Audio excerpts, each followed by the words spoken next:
ऋण धेरै वर्ष तिर्न नसकेपछि जनै टुटाइदिएर टुप्पी काटिदिएर अछुत बनाइदिएका राणाकालका जिउँदा इतिहास छन्। त्यसले हेर्नुहोस् राजनीतिले यस्तो खालको सामाजिक विभेदन सिर्जना गरेको।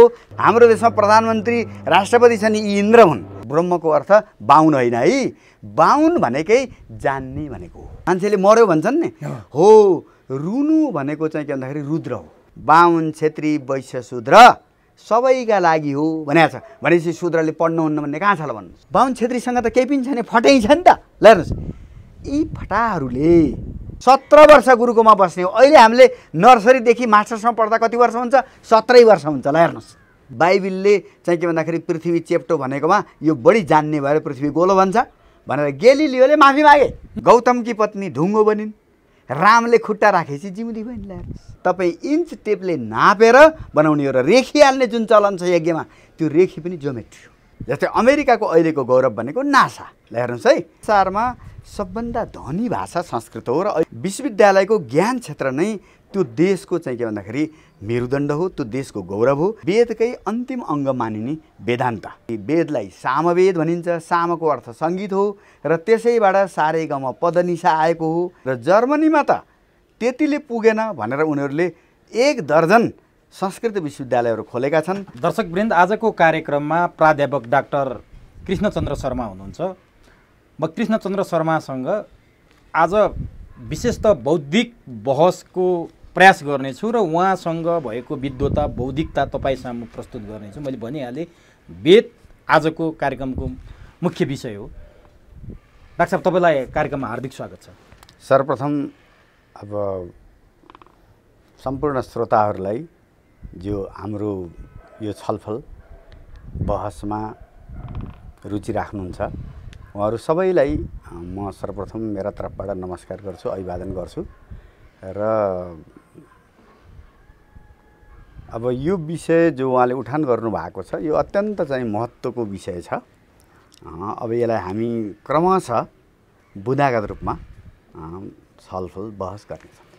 डाक्टर साहबको कुरा गर्दाखेरि गुल्मीमा जन्मिनुभयो, अहिलेको साबिकको के भन्नुभएको थियो रुरु गाउँपालिका वार्ड नम्बर 5 बमगामा जन्मिनुभयो। बुटौल बहुमुखी क्याम्पसको क्याम्पस प्रमुख, क्याम्पस चिफको जिम्मेवारी वहन गर्दै अहिले त्रिभुवन विश्वविद्यालयको अङ्ग्रेजी केन्द्रीय विभागमा कार्यरत हुनुहुन्छ। त्यसको प्रमुखको जिम्मेवारी पनि सम्हालिसक्नु भएको छ। धेरै अनुभव बटुल्नुभयो, धेरै विद्यार्थीहरूलाई विद्यावारिधि पनि गराइसक्नु भएको छ। हाम्रो यो कार्यक्रममा मूलतः धेरैजसो आर्थिक र राजनीतिक बहसमा चर्काचर्की हुने गर्थ्यो। आज त्योभन्दा अलिकति भिन्न खालको स्वाद दर्शकलाई दिने हाम्रो प्रयास भएको छ। डाक्टर साहबले अङ्ग्रेजी साहित्यमा विद्यावारिधि गरेको त हामीले भनिहाल्यौँ, तर अङ्ग्रेजी साहित्य र पूर्वीय दर्शन पूर्व र पश्चिम नै हुन् भन्ने तरिकाले बुझ्छ समाजले। हजुर, तैपनि डाक्टर साहबले त्यो हुँदाहुँदै पनि फेरि पूर्वीय दर्शनलाई अँगालेर अगाडि बढ्नु भएको छ। त्यसैमा आत्मसन्तुष्टि लिइरहनु भएको छ। मैले सबभन्दा पहिला वेदमा प्रवेश गर्नुभन्दा पनि अगाडि दर्शनबाट म प्रवेश गर्न चाहन्छु। खासमा दर्शन भने के हो डाक्टर साहब? दर्शन भनेको सबभन्दा पहिलो हेराइ, बुझाइ, दृष्टिकोण है। अङ्ग्रेजीमा फिलोसफी भन्छ, फिलियोसफिया, यो दुईवटा शब्दबाट बन्छ। त्यो भनेको चाहिँ ज्ञानको प्रेम है। त्यसो भएको हुनाले यो ज्ञानको प्रेम हो र मूलतः म को हुँ, यो संसार के हो, मेरो र यो संसारको के सम्बन्ध छ र यो संसार कसरी चल्छ, चल्ने तत्त्वहरू के हुन्, त्यो भौतिक तत्त्वले चल्ने हुन् कि भौतिक तत्त्वभन्दा परको कुनै चेतनाको तत्त्व पनि त्यसमा समावेश छ। यिनै कुराहरू मानव जीवन, यो संसार, मानव जीवनको उद्देश्य, सुख दुःख र जीवनको उद्देश्यलाई परिपूर्ति गर्नका लागि प्रयोग गरिने अध्ययन, अध्यापन, अब अनुसन्धान, यी सबै विषयको जुन ज्ञानको क्षेत्र हो यसैलाई दर्शन भनिन्छ। र त्यो एउटै शब्दमा भन्ने हो भने संसार हेर्ने दृष्टिकोण। अनि यसलाई चाहिँ नि सजिलो ढङ्गबाट जस्तो दर्शन भन्दा बित्तिकै मान्छेहरू अत्तालिन्छन् कि के न हो, यो ठुलै कुरो पो हो कि पढे लेखेका विद्वानहरूको लागि मात्रै हो दर्शन, ऊ दर्शनशास्त्री हो, ऊ दर्शनको कुरा गर्छ भन्छन् झ्याट्ट। मान्छेहरू अत्तालिन्छन् कि दर्शनलाई सहज र सरल ढङ्गबाट कसरी बुझ्ने? प्रत्येक मान्छेको आफ्नो जीवन हेर्ने, संसार हेर्ने आफ्नो दृष्टिकोण हुन्छ र र त्यो दृष्टिकोण हाम्रो समाजमा जुन प्रचलित मान्यताहरू छन् ती प्रचलित मान्यताबाट हामी निर्देशित हुन्छौँ।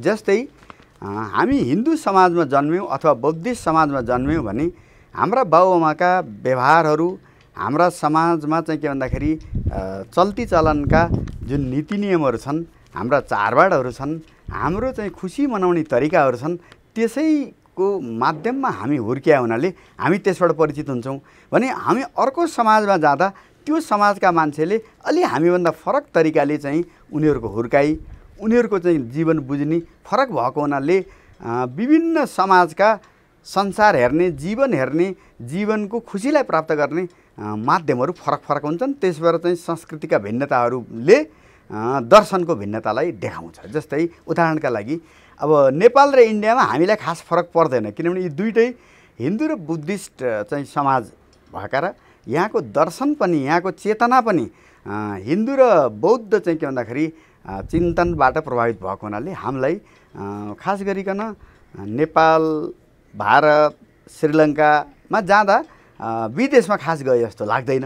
तर हामी जब युरोपमा जान्छौँ, अमेरिकामा जान्छौँ, अस्ट्रेलियामा जान्छौँ अथवा अरबमै जान्छौँ, हामीलाई अलिकति भिन्नता महसुस हुन्छ। किन भन्दा उनीहरूको समाज, त्यहाँ हुर्केका मान्छे, उनीहरूको मान्यता हाम्रोभन्दा फरक छ।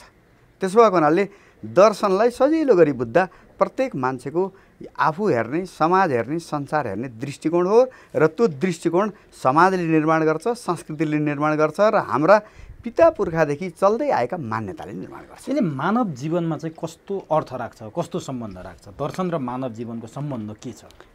विचार नभएको मान्छे हुँदैन, विचार नभएको समाजै हुँदैन, है कि?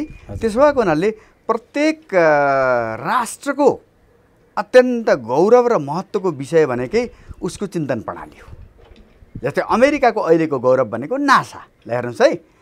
अब बेलायतको अहिलेको गौरव भनेको अक्सफोर्ड विश्वविद्यालय, केम्ब्रिज विश्वविद्यालय, किनभने त्यहाँनिर चिन्तन, मनन, विश्लेषण। अब अहिले भन्नुहोस् न, कोरोनाको विषयमा संसारमा चाहिँ के भन्दाखेरि अब मान्छेहरू छटपटाइरहेका छन्। अक्सफोर्ड विश्वविद्यालयले त्यहाँको चाहिँ के भन्दाखेरि मेडिसिन डिपार्टमेन्टले गम्भीर ढङ्गले चाहिँ त्यसका विरुद्ध खोप निर्माणमा लागिरहेको छ र यसरी विश्वविद्यालयको ज्ञान क्षेत्र नै त्यो देशको चाहिँ के भन्दाखेरि मेरुदण्ड हो, त्यो देशको गौरव हो। हाम्रो देशमा पनि हामीले कुरा गर्दा हिजो भानुभक्त हाम्रा मान्छे हुन् भन्दा भानुभक्तको चेतनाको कारणले, हेर्नुहोस् है, र त्यसपछि पनि लक्ष्मीप्रसाद देवकोटालाई हामीले कुरा गर्दा उनको चेतनाको कारणले र उनले हामीलाई देखाएको चाहिँ के भन्दाखेरि ज्ञानका कारणले हामीले कहीँ संसारमा बोल्दा हाम्रा गौरव यी हुन् भनेर हामी भन्छौँ नि, है। त्यसो भएर ज्ञान नै प्रत्येक देश समाजको चाहिँ के भन्दाखेरि प्रतिनिधि गर्ने वस्तु हो र ज्ञानको आधार भनेको दर्शन हो। तपाईँले नि जस्तो अङ्ग्रेजी साहित्यका चर्चित साहित्यकारहरू, सेक्सपियरको भनौँ होइन, त्यसपछि आएर जोन मिल्टनको, अनि भर्जिनिया वुल्फ, टिएस इलियटको त्यस्ताको साहित्यहरू तपाईँले पढ्नुभयो। हजुर। अनि मार्क्सवाद, नवमार्क्सवाद, त्यसपछि आएर विमर्शवाद, यस्ता वाद, नारीवादमा रमाउनु पर्ने मान्छे आज पूर्वीय दर्शनका वेद, उपनिषद र पूर्वीय दर्शनहरूको बारेमा चाहिँ तपाईँ गहिरोसँग अध्ययन गर्नुभयो, त्यतातिर लाग्नुभयो, त्यसलाई सर्लक्कै छोडेर यतातिर चाहिँ कसरी सम्भव भयो? यो किन यसो तपाईँले चाहिँ 180 डिग्रीमा परिवर्तन भन्छन् नि, उताबाट यता ठ्याक्कै चाहिँ कसरी यस्तो सम्भव भयो? होइन, अब यसलाई यसरी बुझ्दा उपयुक्त हुन्छ जस्तो लाग्छ। अब ज्ञान पूर्वको होस् कि पश्चिमको होस्, त्यो ज्ञान नै हो, है। र त्यसो भएर अब साहित्यकारले पनि एउटा विचार बोक्छ, साहित्यकारले नै समाजको संस्कृति बोक्छ। त्यसो भएर साहित्य संस्कृति र विचारबाट अलग हुँदैन। त्यसो भएर पश्चिमको साहित्य पढ्दाखेरि मैले उनीहरूको विचार, उनीहरूको दर्शन बुझेँ। त्यसपछि मलाई जिज्ञासा के भयो भन्दा हाम्रो आफ्नो विचार, हाम्रो आफ्नो साहित्य, हाम्रो आफ्नो संस्कृति के त भनेर मैले खोज्दाखेरि र त्योभन्दा पनि मैले जब खास गरेर जर्मन दार्शनिकहरू, जर्मन चिन्तकहरू, बेलायती दार्शनिकहरू, बेलायती चिन्तकहरू पढेँ, उनीहरूले के भनेको पाएँ भने वेद उपनिषद जस्तो दर्शन त पश्चिममा विकासै भएको छैन। र अमेरिकामा धेरै कविहरू, वाल्ट व्हिटम्यान, इमर्सन कविहरू, जस्तै बेलायतमा टिएस इलियट, डब्ल्युबी इट्स जस्ता कविहरू, यिनीहरूले चाहिँ के भन्दा गीतालाई आधार बनाएर उपनिषद्लाई आधार बनाएर वेदको ज्ञानलाई आधार बनाएर उनीहरूले पश्चिममा साहित्य विकास गरेको देखेपछि मलाई होइन, स्रोत त यहाँ पो रहेछ त, स्रोत त हामीसँग रहेछ नि त, त्यसरी हाम्रो मुहान त हामीसँग रहेछ। हो, स्रोतकै विषयमा हामी परिचित भएनौँ भने त यो त मूर्खता भयो नि। त्यसबाट मैले के बुझेँ भने मैले सेक्सपियरमा जति भने पनि सेक्सपियरका बारेमा म त बेलायतीभन्दा बढी जान्ने हुन सक्दिनँ। र अब अमेरिकाको अब चाहिँ के भन्दाखेरि वाल्टर व्हिटम्यानका बारेमा अथवा इमर्सनका बारेमा म चाहिँ उनीहरूभन्दा बढी जान्ने हुन सक्दिनँ। त्यसो भएको हुनाले मैले मेरो आफ्नो ज्ञानको स्रोत जसबाट यसरी सारा संसार प्रभावित भएको छ, जसलाई पढ्न पढाउनका लागि पश्चिमका सबै विश्वविद्यालयमा ओरिएन्टल डिपार्टमेन्टहरू खोलिएका छन्, जहाँ वेद र चाहिँ के भन्दाखेरि पूर्वीय दर्शनको पठन पाठन हुन्छ, जहाँनिर पूर्वीय साहित्यको पठन पाठन हुन्छ। र जर्मनीमा त त्यतिले पुगेन भनेर उनीहरूले 1 दर्जन संस्कृत विश्वविद्यालयहरू खोलेका छन् र प्रत्येक विश्वविद्यालयले अलग अलग वेदमा अनुसन्धान गर्छ। जब मैले यो कुरा पश्चिमको साहित्य पढेपछि, पश्चिमको दर्शन पढेपछि थाहा पाएँ, त्यसपछि मलाई होइन, यो म त मेरै बारेमा मैले नजान्दा पश्चिमले चाहिँ यसरी पढाएर छ, मैले मेरो बारेमा जान्नुपर्छ नि भन्ने मलाई लाग्यो। र म 1 दशक अघिदेखि म खास गरी यो चाहिँ पूर्वीय दर्शन के रहेछ भनेर पूर्वीय दर्शनमा म अध्ययन सुरु गरेँ। र पूर्वीय दर्शनमा पनि मैले खास गरेर वेदकै अन्तिम अङ्ग मानिने वेदान्त होइन। र अब वेदका 4 भाग छन् हेर्नुहोस् है। खास वेद भने चाहिँ के हो? अब म अब प्रवेश गरेँ। हजुर हजुर, वेद भने के हो? किनभने तपाईँले पूर्वीय दर्शन भन्नुभयो, पूर्वीय दर्शन पक्कै पनि हामी नेपालीहरू पूर्वीय दर्शनकै कुरा गर्छौँ, पश्चिमी दर्शन त होइन। म पनि पूर्वीय दर्शनमा हुर्किएको, मेरो समाज पूर्वीय दर्शन, सबै देशै पूर्वीय दर्शन भइसकेपछि यहाँका मान्छेले वेदै बुझेको छैन, जस्तो मैले बुझेको छैन वेद। हजुर, एकदम वास्तवमा वेद भने के हो? त्यहाँबाट जाउँ त। एकदमै राम्रो प्रश्न गर्नुभयो। मैले यो अपेक्षा पनि गरेका थिएँ। वेदको अर्थ संस्कृतमा प्रत्येक शब्द धातु, अङ्ग्रेजीमा त्यसलाई रुट भन्छ, हजुर, त्यो एउटा धातुबाट बने हुन्छ है। त्यसबाट संस्कृतमा शब्दहरूको अर्थ किटान हुन्छ हेर्नुहोस्। र संसारमा सबभन्दा धनी भाषा संस्कृत हो। र अहिले के भनिन्छ भने लगभग 3 अरब संस्कृतमा शब्दहरू छन्, त्यो संसारको कुनै भाषामा पनि छैनन्। हजुर। र त्यो संस्कृत भाषाको सबभन्दा पुरानो ग्रन्थ, सबभन्दा पुरानो ज्ञान भएको चाहिँ ग्रन्थ भनेको वेद हो। वेद भनेको चाहिँ अर्थ, वेदको अर्थ हुन्छ जान्नु, वेदको अर्थ हुन्छ ज्ञान, वेद भनेको नलेज हो। यहाँनिर हामीले वेदको कुरा गर्दा वेद एउटा ग्रन्थको नाम हो।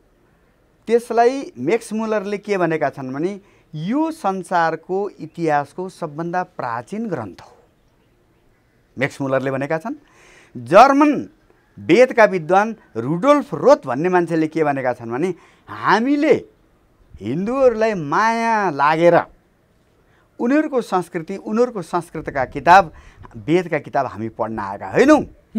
हामीले पश्चिमको समाज खोज्दै जाँदा होमरको इलियड भन्ने महाकाव्य 1100 ईसापूर्वमा लेखिएको हो। त्यहाँ गएर पश्चिमको समाज, पश्चिमको इतिहास, पश्चिमको धर्म दर्शन सबै टुङ्गिन्छ। त्यसभन्दा पूर्वको समाज के त भनेर खोज्दाखेरि हामी बाध्य भएर वेद पढ्न बाध्य भयौँ। त्योभन्दा पुरानो समाज वेदमा मात्रै पाइन्छ। र वेदमा पनि सबभन्दा पुरानो वेद ऋग्वेद हो। र वेदहरूलाई पहिला सुरुमा एउटै वेद थियो भनिन्छ। वेदलाई बाँडेका कारणले ती व्यक्तिलाई वेद व्यास भनिन्छ। वेद व्यासको अर्थ बाँड्नु हो। वेदलाई बाँडेका कारण ती व्यक्तिको नाम वेदव्यास भयो। त्यसो भएर एउटा वेदलाई वेदव्यासले अब मान्छेले सबै वेद पढ्न सक्दैनन्, त्यसो भएर यिनलाई बाँड्नुपर्छ भनेर एउटा पहिला रहेको वेदलाई उनले, जसमा कविताहरू छन् धेरै होइन, ऋचा भनेको चाहिँ अब छन्दमा लेखिएका कविता भएका चाहिँ के भन्दा मन्त्र भन्छ वेदमा हेर्नुहोस्। अरू संस्कृतका उसमा चाहिँ श्लोक भनिन्छ। गीताको कुरा गर्नु हो भने हामी श्लोक भन्छौँ। अरू चाहिँ रामायणको कुरा गर्नु भने हामी श्लोक भन्छौँ। महाभारतको कुरा गर्नु भने श्लोक भन्छौँ। वेदमा वेदका वचनहरूलाई, वेदका वाक्यहरूलाई मन्त्र भनिन्छ है। र यसरी चाहिँ के भन्दाखेरि वेदव्यासले तपाईँको वेदलाई 4 भागमा बाँडेर वेदव्यास भने जो तनहुमा बसेर वेद लेख्नुभयो उहाँको कुरा हो सर? हो, नाम चाहिँ तिनै वेदव्यासको र 18 पुराण पनि उनीहरूले लेखे भनिन्छ होइन। त्यसो भएर वेदव्यासले वेदलाई 4वटा नामबाट बाँडे, जसमा चाहिँ कविताहरू भएको अब जस्तै तपाईँको गायत्री छन्द, त्रिष्टुप छन्द, जगती छन्द, अनुष्टुप छन्द लगायतका छन्दहरूमा लेखिएको कविता चाहिँ के भन्दाखेरि ऋग्वेद हो, त्यो सबभन्दा पुरानो मानिन्छ। त्यसपछि चाहिँ के भन्दाखेरि अब छन्दबद्ध नभएको गद्य पनि भएको होइन, चाहिँ के भन्दाखेरि त्यसलाई यजुर्वेद भनेर भनिन्छ र नेपालमा पढिने यजुर्वेद हो है। र तेस्रो चाहिँ गाउने सङ्गीतका रूपमा पढिने चाहिँ के भन्दाखेरि वेदलाई सामवेद भनिन्छ। सामको अर्थ सङ्गीत हो र त्यसैबाट सारेगम पदनिसा आएको हो, 7 स्वरहरू विकसित भएका हुन्। र चौथो वेद भनेको अथर्ववेद हो। र यसरी यी 4वटा वेद, अथर्व भने के अर्थसँग सम्बन्धित हो? अथर्व भन्ने ऋषिको नाम हो, ऋषि। जस्तो यजुर्वेद सामवेदको तपाईँले परिभाषा दिनुभयो नि, सामवेद भनेको सङ्गीतसँग सम्बन्धित हो भने जस्तै अथर्ववेद चाहिँ के छ? आयुर्वेदसित सम्बन्धित, जडीबुटीसित सम्बन्धित। एउटा कुरा नि डाक्टर साहब, म यही बेला त्यो सोधिहाल्छु। हामी सानो हुँदा वेदका कुरा सुन्दाखेरि अथर्ववेद भनेको अर्थवेदसँग कुरा छ। नेपालका वेदहरू चोरी भए, यहाँ ऋग्वेद मात्रै रह्यो, सबै वेद चाहिँ नि पश्चिमाहरूले चोरेर लगे, अथर्ववेद पनि उनीहरूले लगे हुनाले उनीहरू धनी भए र जर्मनमा त्यो वेद राखेछन् भन्ने जस्तो एउटा हामीलाई किम्वदन्ती जस्तो सुनाइन्थ्यो क्या। वास्तवमा त्यो के थियो? त्यसो होइन, के हो भन्नुहुन्छ भने ऋग्वेद खास गरेर अब एउटा कुरा यहाँनिर म स्पष्ट पारौँ है, वेदले 33वटा देवता मान्छ। हिन्दूहरूका 33 करोड देवता होइन नै, 33 कोटी भनेर भनियो हो। कोटी भनेको प्रकार भनेको, करोड होइन होइन। अब तपाईँलाई गनाउँछु म, 33वटा देवता वेदले गनेको छ ऋग्वेदले। 33 प्रकारका 33वटा नै गनाउँछ। के भन्नुहुन्छ भने अष्टवसु भन्छ होइन, जसले हाम्रो जीवन धान्न सहयोग गर्छन्, बसोबास गर्न सहयोग गर्छन्, ती वसु हुन्। वसु भनेको चन्द्रमा, सूर्य, तारा, हेर्नुहोस्, पृथ्वी, अन्तरिक्ष, आकाश है, तपाईँको अग्नि, जल, ल यति 8वटा अष्टवसु यिनले जीवन सम्भव बनाए। 11 रुद्र, हेर्नुहोस्, 11 रुद्र भनेको चाहिँ प्राण, अपान, उदान, समान, व्यान, यी 5वटा वायु होइन। नाग, कुर्म, कृकल, देवदत्त, धनञ्जय, यी 5वटा उपवायु र मन 11वटा जो हाम्रो शरीरमा प्रवेश गरेपछि हामी बाँच्छौँ। त्यसो भएर बच्चा चाहिँ के भन्दाखेरि रोएन भने डाक्टरले चिमोड्छ नि त, किनभने त्यसभित्र प्राण पस्यो कि पसेन। प्राण भनेको मुख्य वायु हो है, र मुख्य वायु पस्ने बित्तिकै बच्चा रुन्छ। जब मुख्य वायु शरीरबाट निक्लन्छ अरू मान्छे रुन्छन्, मान्छेले मर्यो भन्छन् नि हो। रुनु भनेको चाहिँ के भन्दाखेरि रुद्र हो, रुद्रको अर्थ रुनु हो। प्राण पसेपछि मान्छे रुन्छ। त्यसो भएर 11वटा वायु शरीरमा आएपछि रोइन्छ। ती 10वटा वायुलाई चलाउने मनले हो। त्यसो भएर 11 रुद्र यिनलाई देवता मान्यो। हेर्नुहोस्, अब 12 आदित्य भन्छ। 12 आदित्य भनेको वैशाखबाट लिएर चैतेसम्मका 12 महिना। मेष राशिमा सूर्य 1 महिना रहन्छ। 12 राशि हेर्नुहोस् है, यी 12 राशिका चाहिँ के भन्दा 27 नक्षत्र। 27 नक्षत्रमा चाहिँ प्रत्येक नक्षत्रका 4 पाउ हुन्छन्। 27 चौको कति भयो? 108 भयो। 108 पाउ हुन्छन्। त्यसो भएर स्वामी 108 फलाना भनेर लेखिन्छ नि हो। त्यो यो नक्षत्रको 108 पाउ भने हो। सारा संसारको सृष्टि, सारा संसारको चाहिँ ऐश्वर्य, वैभव, ज्ञान ती 27 नक्षत्रका 4 पाउले 108 हुन्छन्। त्यसैको 12 राशि हुन्छ। ती 12 राशिसित 9 ग्रह गाँसिएका हुन्छन्। ती सबैलाई संयोजन सूर्यले गर्ने भएको हुनाले 12 आदित्यलाई हेर्नुहोस् है। 12 सूर्य, 11 रुद्र, अष्टवसु र इन्द्र र प्रजापति। इन्द्र भनेको शासक। तपाईँ आफ्नो शरीरको शासक हो कि होइन? उठ भन्दा तपाईँ उठ्नुहुन्छ, बस भन्दा बस्नुहुन्छ। परिवार चलाउने बाउ हुन्छ, बाउ शासक भयो। हाम्रो देशमा प्रधानमन्त्री, राष्ट्रपति छन्, यी इन्द्र हुन्। प्रजापति भनेको जन्मदाता।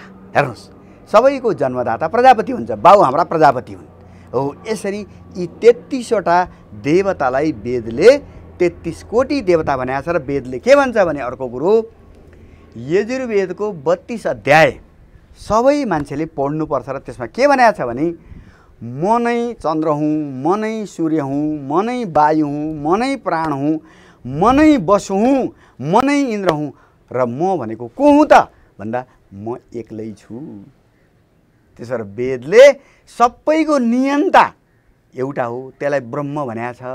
ब्रह्मको अर्थ फेरि वेद हो है, हेर्नुहोस्, ब्रह्मको अर्थ ज्ञान हो है, ब्रह्मको अर्थ बाहुन होइन है, बाहुन भनेकै जान्ने भनेको हो। हेर्नुहोस्, वेदको अर्को नाम ब्राह्मण हो, ब्राह्मणको अर्थ भनेको ज्ञान हो है। त्यसो भएर जसले ज्ञान राख्दछ त्यो बाहुन भने हो। त्यसो भएर ऋग्वेदका हिसाब किताबले जसले अध्ययन गर्दछ, जसले अनुसन्धान गर्दछ, जसले पठन पाठन गर्दछ त्यो ब्राह्मण हो। त्यसो भएर अहिले हाम्रो संसारभरि वैज्ञानिकहरू, संसारभरि यी प्रोफेसरहरू, पढाउनेहरू, अनुसन्धान गर्नेहरू यी त सबै बाहुन हुन् नि त। एउटा जाति मात्रै बाहुन होइन नि। अब अर्को कुरो, क्षेत्री भनेको चाहिँ जसले सेक्युरिटीमा, आर्मीमा, पुलिसमा मसल बडी बनाउने, दादा भएर टक्क हिँड्ने, वरिपरि मान्छेलाई थर्काउने शासनको क्वालिटी भएको त्यो क्षेत्रीय हो। क्षेत्रीको अर्थ नै सुरक्षा हुन्छ है, हेर्नुहोस्। र अर्को चाहिँ इकोनोमीमा रुचि राख्ने, एकदम पैसामा रुचि राख्ने, ब्याङ्किङमा रुचि राख्ने, अब तपाईँको पशुपालन, कृषि, व्यापार, उद्योगमा रुचि राख्ने त्यो वैश्य हो। यी सबै केही नगर्ने, अब चाहिँ के भन्दाखेरि पछि लाएर, नेताका पछि लाएर हिँड्छन् नि अहिले हो। त्यसरी यी कुनै कुरामा पनि, पढाइ लेखाइमा पनि रुचि नराख्ने, तपाईँको चाहिँ के भन्दाखेरि आर्मी पुलिसमा सुरक्षामा पनि रुचि नराख्ने, तपाईँको चाहिँ ब्याङ्किङहरू इकोनोमिक एक्टिभिटिजमा पनि रुचि नराख्ने, म्यानेजमेन्टमा पनि रुचि नराख्ने, त्यस्ता मान्छेहरू खास गरिकन अहिलेको राजनीति गर्नेका राजनीति कर्मीहरू जस्ता यी सबैलाई शूद्र भनिएको हो। भनेपछि कुनै पर्टिकुलर जात, कुनै कुलमा जन्मेर जात जाति ऋग्वेदको होइन, ऋग्वेदको हिसाबले त हुँदै होइन। र अर्को कुरो म यहाँनिर यहाँलाई स्पष्ट पार्छु, यजुर्वेदको 26 अध्यायको दोस्रो मन्त्र हेर्नुहोस्, त्यसमा के भनेको छ भने, मैले यजुर्वेद 26 अध्याय दोस्रो मन्त्र है, के भनेको छ भने यो ज्ञान बाहुन, क्षेत्री, वैश्य, शूद्र सबैका लागि हो भनेको छ। भनेपछि शूद्रले पढ्नुहुन्न भन्ने कहाँ छ ल भन्नुहोस्। यो कसरी गलत कुरा व्याख्या गरियो त डाक्टर साहब? हो, म यही आउँदैछु। अब हजुरले वेद भनेको ज्ञान भन्ने अर्थ बुझ्नुभयो नि होइन। र वेदको ज्ञानलाई सर्वप्रथम वेदव्यासले सुरु गरे र उनले के गरे भन्दाखेरि 4 वेद बनाइसकेपछि 4 जना शिष्यलाई, पहिलो वैशम्पायन, जैमिनी र जयन्तु है, यी 4 वटा शिष्य, पहिलो वैशम्पायन, जैमिनी र जयन्तु, यी 4 वटा शिष्यलाई यिनले 4 वेद पढाए। अब सबैले वेद अब धान्न सक्दैनन् भन्ने हिसाब किताबले यिनले अब 4 वटा शिष्यलाई ऋग्वेद, यजुर्वेद, तपाईँको चाहिँ सामवेद र अथर्ववेद पढाए। यी 4 वटा शिष्यले अब आफ्ना आफ्ना शाखाहरू विस्तार गर्दै गए र तिनैलाई चाहिँ के भन्दाखेरि शाखा भनेर भनिन्छ। र वेदका अरू पनि नाम छन् है, जसलाई वेद भन्छौँ हामीले, त्यसलाई चाहिँ त्रयी भन्ने नाम पनि छ, श्रुति भन्ने नाम पनि छ, आम्नाय भन्ने नाम पनि छ। यही वेद हो, चारवटै वेद, वेदको नाम होइन। जस्तै हाम्रो हुन्छ नि, अब मेरो नाम कृष्णचन्द्र भयो भनेपछि आमाले मलाई बोलाउँदा कान्छा भन्नुहुन्छ, अथवा कसैले बोलाउँदा पण्डितको छोरो भन्छ, अथवा कसैले गुलमेली भन्ला होइन। हो, यसरी चाहिँ ती चाहिँ वेदहरूको शाखा नाम हो। शाखा कस्तो छ भन्नुहुन्छ भने, तिनै वैशम्पायन, पहिलो जैमिनी र यी जयन्तुले फेरि आफ्ना आफ्ना शिष्यहरूलाई त्यो उच्चारण परम्परा, वेदको सबभन्दा महत्त्वपूर्ण कुरा उच्चारण हो है। वेदमा कुनै पनि स्वर बिरिनु हुँदैन। र पश्चिमले वेदमा उनीहरू छक्क परेको कुरा के हो भन्नुहुन्छ भने, जब अब हेर्नुहोस् 1783 मा, म तपाईँलाई अब एउटा इतिहास भन्दैछु है। 1783 मा कलकत्तामा विलियम जोन्स भन्ने मान्छे त्यहाँका हाइकोर्टका न्यायाधीश भएर आए, बेलायती, र उनी विद्वान मान्छे थिए। र उनले चाहिँ संस्कृत के रहेछ पढ्नु पर्यो भनेर रोयल सोसाइटी अफ बङ्गाल भन्ने एउटा संस्था स्थापना गरे। हेर्नुहोस्, त्यो इस्ट इन्डिया कम्पनीको विद्वानहरूलाई निर्देशित गर्ने पछि गएर धेरै ठुलो संस्था बन्यो। हेर्नुहोस्, त्यो चाहिँ 1783 मा ती चाहिँ हाइकोर्टका न्यायाधीश बनेर आएका विलियम जोन्सले स्थापित गरे र इन्डियाका विद्वानहरूलाई उनले बोलाए उनले चाहिँ छलफल गरे। छलफल गरिसकेपछि अब संस्कृत पढ्ने परम्परा इस्ट इन्डिया कम्पनीले आफ्ना शासकहरूलाई सुरु गरायो। हेर्नुहोस्, न्यायाधीशले सुरु गरे नि, र उनले कालिदासका सबैजसो नाटकलाई अङ्ग्रेजीमा उल्था गरे। मनुस्मृतिलाई उनले 1790मै उल्था गरे। त्यसपछि वारेन हेस्टिङ चाहिँ के तपाईँको चाहिँ बेलायतको इन्डियामा गभर्नर भएर आइसकेपछि उनीहरूले के सल्लाह गरे भन्दा भारतमा शासन गर्नु छ भने भारतको संस्कृतिको आधार बुझ्नु पर्यो नि त। त्यो आधार बुझ्नलाई संस्कृतमा लेखिएका सम्पूर्ण ग्रन्थहरू बुझ्नु पर्यो नि त। र बुझ्दै जाँदा उनीहरूले के बुझे भने सबै पुराणहरूको आधार, सबै तपाईँको चाहिँ दर्शनको आधार त वेद पो रहेछ। त्यसो र मनुस्मृतिमा धर्मो मूलम वेद भनेको छ कि वेद नै सबै धर्मको मूल हो। धर्म भने के भन्नुहोस्, फेरि हाम्रो चाहिँ के भन्दाखेरि पूर्वीय सिद्धान्त अनुसार धर्म भनेको तपाईँले गर्ने कर्तव्य हो। विद्यार्थीको धर्म पढ्ने हो, शिक्षकको धर्म पढाउने हो, बाबुआमाको धर्म छोराछोरी राम्ररी पाल्ने हो, छोराछोरीको धर्म घरमा आवश्यक पर्ने कर्तव्य पालन गर्ने हो। हाम्रो धर्मसूत्र भनेको निश्चित रूपमा पनि के हो भन्दाखेरि हाम्रो चलिआएको मान्यता अनुसार समाज, परिवार, हाम्रो समुदायको कर्तव्यलाई पालन गर्ने हो। धर्म भनेको अन्धविश्वास होइन। ढोंगी बनाइयो त धर्म। अब म आउँदैछु। अब हेर्नुहोस् है, अब वेदमा यी चारजना शिष्यहरूले आफ्नो परम्परा अगाडि बढाउँदै गए। त्यस बढाउँदै गइसकेपछि अब ऋग्वेदमा 21 शाखा विकसित भए, यजुर्वेदमा 101 शाखा विकसित भए, सामवेदमा 1000 शाखा विकसित भए र अथर्ववेदमा 26 शाखा विकसित भए र समग्र रूपमा 1131 शाखा, वेदका 1131 शाखा विकसित भए। र अब वेदलाई पढ्नका लागि वेदाङ्गको विकास गरियो। हेर्नुहोस्, वेदाङ्ग भनिन्छ, वेदाङ्ग 6 खालको हुन्छ। यो हजुरले पनि जान्नुपर्छ है, हाम्रा श्रोताले सबैले जान्नुपर्छ। पहिलो कुरो, वेदमा उच्चारण महत्त्वपूर्ण हुन्छ। उच्चारण महत्त्वपूर्ण भएको हुनाले ऋग्वेदले, यजुर्वेदले, सामवेदले र अथर्ववेदले उच्चारणका लागि ग्रन्थहरू, जसलाई अहिले हामी अङ्ग्रेजीमा फोनेटिक्स भन्छौँ, फोनोलोजी भन्छौँ, उच्चारण विधि भनौँ न, उच्चारण विधिलाई त्यति बेला शिक्षा भनियो। शिक्षा शास्त्र भनेको वेदमा उच्चारण विधि हो। त्यसरी यी चारवटै वेदका आफ्ना उच्चारण विधि विकास गरे। त्यसपछि कल्प भनेको यी वेदका मन्त्रहरू त यज्ञ गर्नका लागि हो। हेर्नुहोस्, यज्ञ भनेको फेरि के हो भन्नुहुन्छ भने नि, यज्ञ भनेको अग्निलाई हवन गर्ने हो है। र अग्नि भनेको वेद अनुसार मान्छे र देवतालाई जोड्ने हो। हेर्नुहोस्, मान्छे र देवताका बिचमा, पृथ्वी र आकाशका बिचका सम्बन्ध गर्ने, मध्यस्थता गर्ने अग्निले हो। त्यसो र ऋग्वेदको पहिलो मन्त्र नै अग्निबाटै सुरु हुन्छ। त्यसो भएको हुनाले वेदको आधा वेद अग्निकै बारेमा छ। अग्निलाई त्यति बेला अग्नि चाहिँ तपाईँको चाहिँ काठहरू मथेर, ढुङ्गा मथेर तपाईँको अग्नि बालिन्थ्यो। त्यो प्रक्रिया छ वेदमा। हेर्नुहोस्, अग्नि स्थापना भन्दा जसलाई भनिन्छ। अहिले नै पूजामा चाहिँ के भन्दाखेरि तपाईँको चाहिँ एउटा कुण्ड बनाएर अग्नि राखिन्छ नि, वेदी बनाएर है। हो, त्यो यजुर्वेदमा त अध्यायका अध्याय छन्, कसरी त्यो वेदी बनाउने, वेदी कति चाक्लो हुनुपर्छ, हवन कुण्ड कति अग्लो हुनुपर्छ। त्यसो भएर तपाईँको चाहिँ जियोमेट्री भनेर जुन म्याथमेटिक्समा भन्छौँ, जियोमेट्रीको प्र्याक्टिस यजुर्वेदमा पाइन्छ। त्यहाँ ठ्याक्कै तपाईँ इन्च टेपले नापेर बनाउने हो। र रेखी हाल्ने जुन चलन छ यज्ञमा, त्यो रेखी पनि जियोमेट्री हो। हेर्नुहोस्, र यसरी 1131 शाखा विकसित भएकोमा तिनीहरूले चाहिँ अब वेद त धेरै विकसित भयो, यसलाई कसरी पढ्ने, यसलाई सुरक्षित कसरी गर्ने भन्दा उनीहरूले नम्बर 1 यसको ध्वनि सुरक्षित हुनुपर्छ, त्यसका लागि शिक्षाशास्त्र हुनुपर्छ भनेर विकास गरे। 2 नम्बरमा प्रत्येक मन्त्र कुन उद्देश्यका लागि पढ्ने भनेर कल्पशास्त्रको विकास गरे।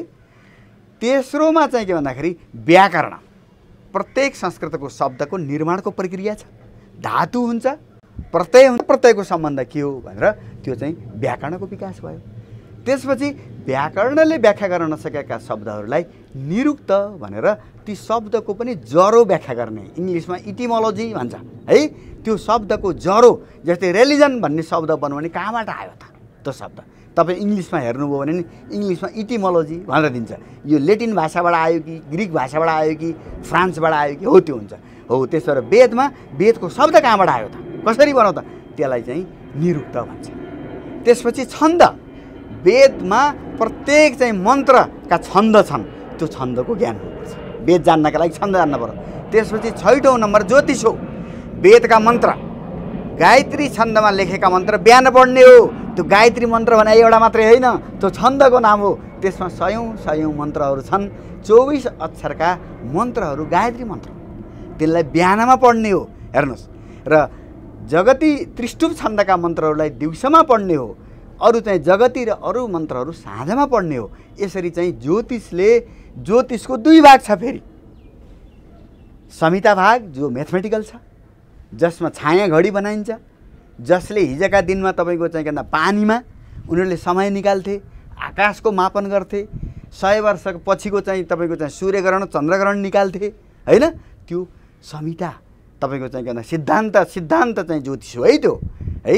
त्यसैमा तपाईँको भास्वती अब चाहिँ के भन्दाखेरि तपाईँको सूर्य मार्तण्ड चन्द्र मार्तण्ड भने त्यो विशुद्ध अङ्कगणित हो।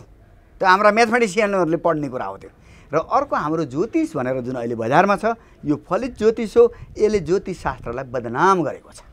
त्यसो भएर अब वेद पढ्नका लागि 6वटा अङ्ग भए वेदका। हेर्नुहोस्, ज्योतिष, छन्द होइन, निरुक्त, व्याकरण, कल्प, शिक्षा। अब हेर्नुहोस्, यो भएपछि वेद पढ्न पाइयो होइन? पढ्न पाइयो भन्नाले वेदलाई शुद्ध रूपमा पढ्न वेदको यति कुराको फन्डामेन्टल आधारभूत ज्ञान हुनु हो चाहियो। र वेदको उच्चारणका लागि शिक्षा जान्न पर्यो, कहाँ प्रयोग गर्ने भन्नका लागि कल्प जान्न पर्यो होइन। त्यसको चाहिँ कसरी बनाएको छ भनेर व्याकरण जान्न पर्यो। यसको मूल के हो भन्नाले चाहिँ के भन्दा निरुक्त जान्न पर्यो। र यो कुन छन्दमा छ भनेर चाहिँ छन्दशास्त्र जान्न पर्यो। अब यसमा हेर्नुहोस् है, अब प्रत्येक शाखाका ज्योतिष सबैका लागि एउटै हो, छन्द पनि उस्तै हो, र निरुक्त पनि उस्तै हो होइन। व्याकरण पनि वैदिक व्याकरण उस्तै हो, तर शिक्षा सबैका आफ्ना आफ्ना छन्।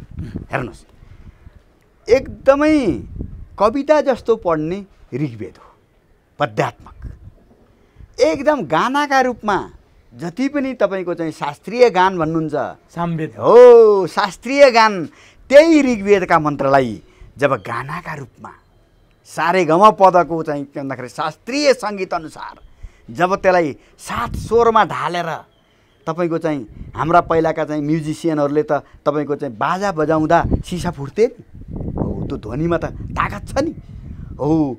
त्यो चाहिँ के भन्दाखेरि सामवेदमा तिनै ऋग्वेदका मन्त्रहरू पढियो। यजुर्वेदका मन्त्रहरू अलि गद्यात्मक हुन्, निबन्ध जस्ता हुन् है। र अथर्ववेदमा शान्ति मन्त्रहरू र तन्त्र मन्त्र भनेर जसलाई भन्छ भने हामीले शान्ति पाठ गरिन्छ नि, यो सबै शान्ति पाठहरू तपाईँको जडीबुटी सम्बन्धी, रोग सम्बन्धी वेदमा अथर्ववेदमा सबभन्दा पहिला रोग विषयक कुरा र रोग निदानका लागि जडीबुटीको कुरा छ। र त्यसैलाई फेरि हेर्नुहोस् है, यी 4 वेदका 4वटा उपवेद छन् जो हजुरले यहाँ कुरा गर्नुभएको थियो नि, ती उपवेद हुन्। अथर्ववेदको उपवेद आयुर्वेद हो। हेर्नुहोस् है, सामवेदको उपवेद गान्धर्व वेद हो। गान्धर्व वेदमा सम्पूर्ण म्युजिक छ। हेर्नुहोस्, यो भरतनाट्यम भन्ने नाटकको परम्परा छ, त्यो तपाईँको चाहिँ के भन्छ सामवेदको उपवेद हो। यजुर्वेदको उपवेद धनुर्विद्या हो। हेर्नुहोस्, धनुर्वेद हो। त्यसो भएर यजुर्वेदमा हतियार चलाउने कुरा, हेर्नुहोस्, हतियार बनाउने कुरा यजुर्वेदमा छ। र ऋग्वेदमा अर्थवेद र स्थापत्यवेद, यजुर्वेदका 2टा उपवेद छन्। तपाईँले भने जस्तै इकोनोमिक्स पनि त्यहाँ छ। यही ऋग्वेदकै शाखालाई समातेर चाणक्यको इकोनोमिक्स आयो। यसैलाई समातेर शुक्रको चाहिँ के भन्छ शुक्रनीति आयो। शुक्रनीति पनि पुरानो वेद अनुसारको इकोनोमिक्स हो। हेर्नुहोस्, अब बृहस्पतिको इकोनोमिक्स आयो। हेर्नुहोस्, अब मैले अलिकति यहाँनिर रोक्न खोजेको जस्तो यो त पूर्वीय दर्शनमा आधारित छन् यी वेदहरू। हजुर, हाम्रै हुन्, हाम्रै सम्पत्ति हुन्। अहिले पश्चिमाहरूले पनि यो वेद पढ्न थाले। पूर्वीय दर्शन र पश्चिमा दर्शन बिचको समानता र भिन्नता के छ, यति भनेपछि अलिकति वेदमा जान अझै पछाडि जान सजिलो। अब केही मूलभूत भिन्नता त आफ्ना छन्, तर केही कुराहरू दुईटैका समानता के छन्? दुईटै दर्शनले अध्ययन गर्ने मानव जीवन, हजुर, यो सृष्टिको निर्माण र मानव जीवन र सृष्टिको बीच अन्तरसम्बन्ध, मानव जीवनको उद्देश्य, यति चारवटा कुरामा पूर्व र पश्चिमले मुख्य रूपमा दर्शनमा यी चारवटा कुरालाई दुवैतिर अध्ययन गरिन्छ भने हाम्रामा सबै कुरालाई हाम्रो चाहिँ सर्कलमा हामी हेर्छौँ। हाम्रोमा त चाहिँ के भन्दाखेरि तपाईँको विष्णुको चक्र भने त्यो चाहिँ सर्कलको प्रतिबिम्ब हो नि, हाम्रोमा त 84 लाख यो नि भनेको छ नि, हाम्रो घुमेर चल्छ हेर्नुहोस् है।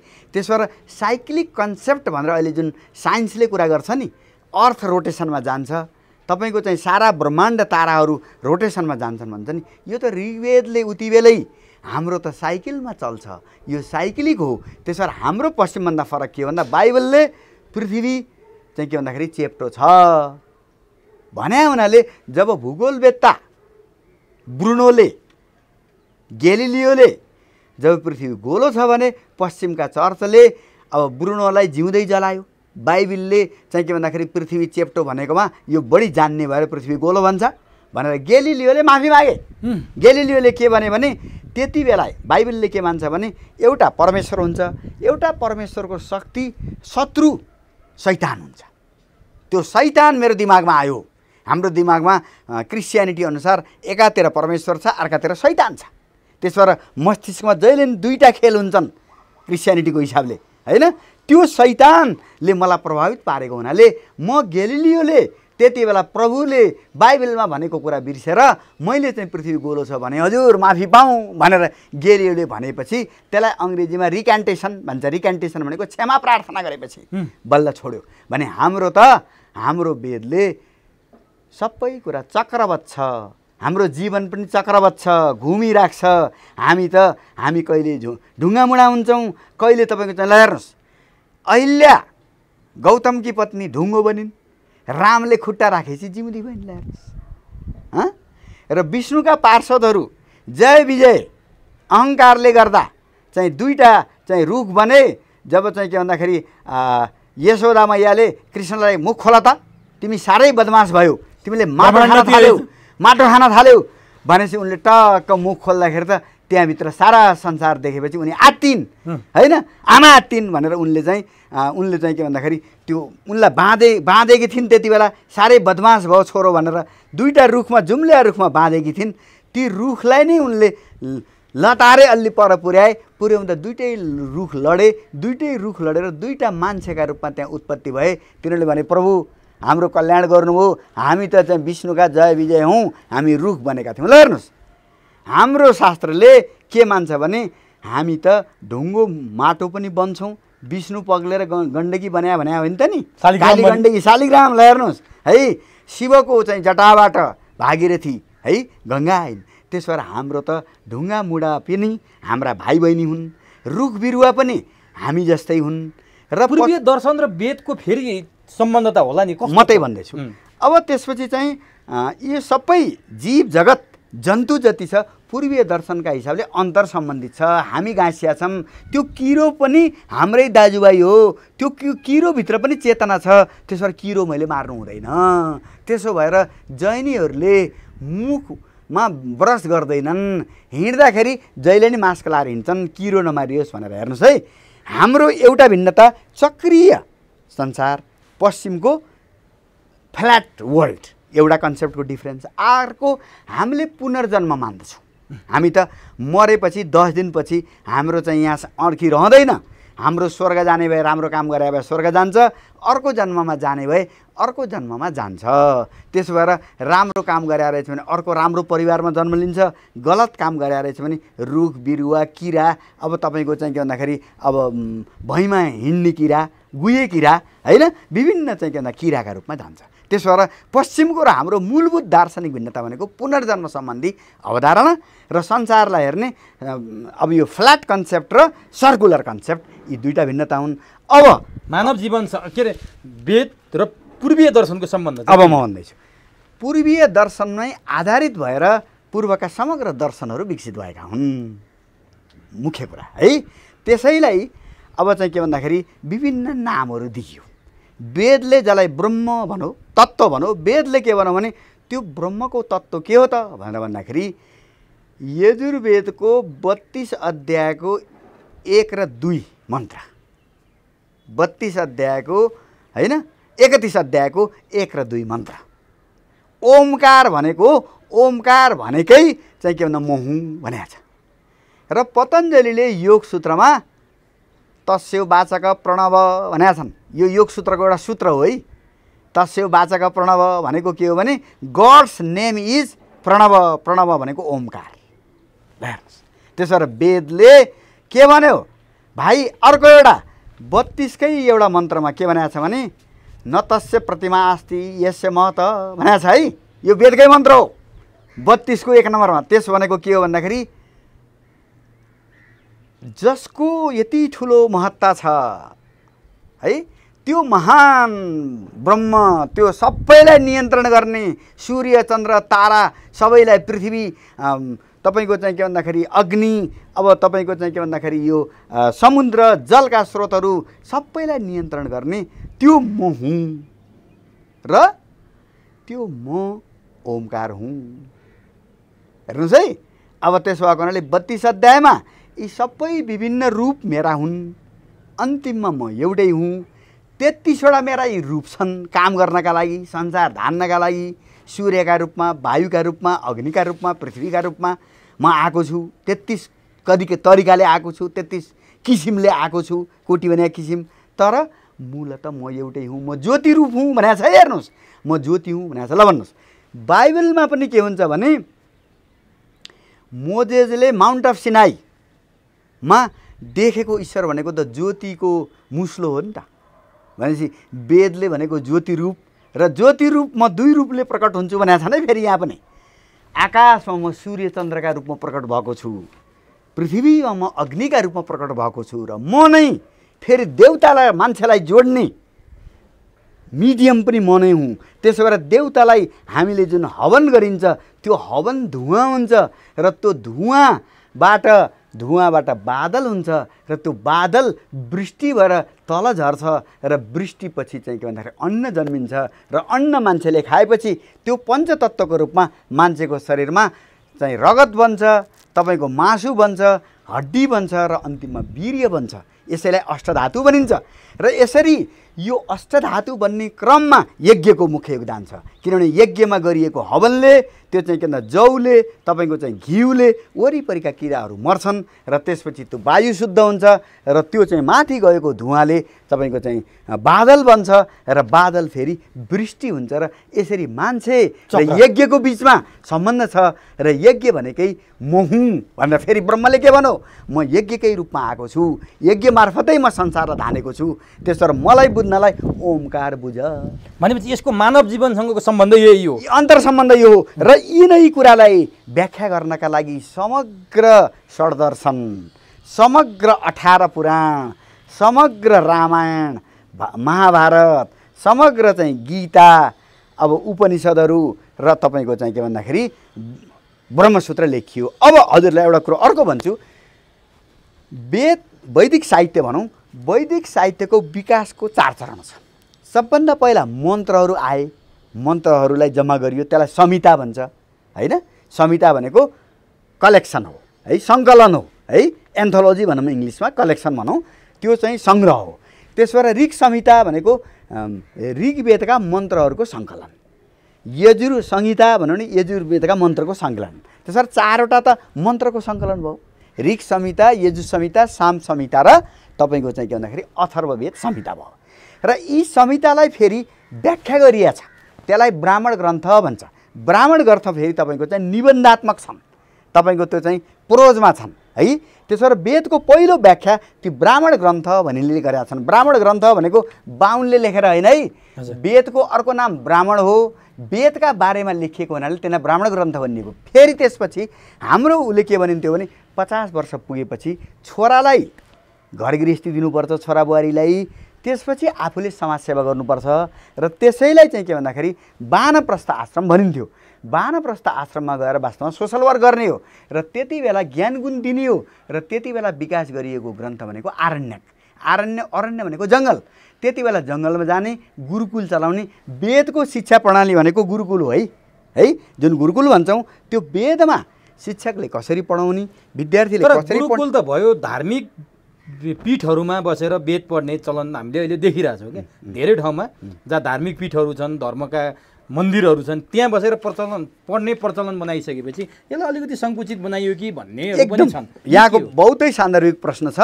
अब यदि वास्तवमा वेदमै सङ्कीर्णता थियो भने, संस्कृत साहित्यमै सङ्कीर्णता थियो भने, युरोपले त्यत्रो लगानी गरेर युरोपका सम्पूर्ण विश्वविद्यालयमा ती चाहिँ ओरिएन्टल डिपार्टमेन्ट्सहरू र जर्मनीमा दर्जन चाहिँ के भन्दाखेरि संस्कृत विश्वविद्यालय खोलेर वेदमाथि पठन पाठन, वेदका प्रत्येक मन्त्रको उच्चारण उनीहरूले सिक्ने, प्रत्येक मन्त्रको अध्ययन गर्ने गर्थेनन्। अझ नि मलाई यो विषयमा आउनुभन्दा अगाडि जस्तो जर्मनी, बेलायत, फ्रेन्च, अमेरिकाले वेद पढेर समय खर्चिरहेछन् क्या। हामीलाई यहाँ सङ्कुचित अघि भनिहालेँ मैले, यसले पढ्ने यसले नपढ्ने भनेर प्रश्न छुट्याइयो।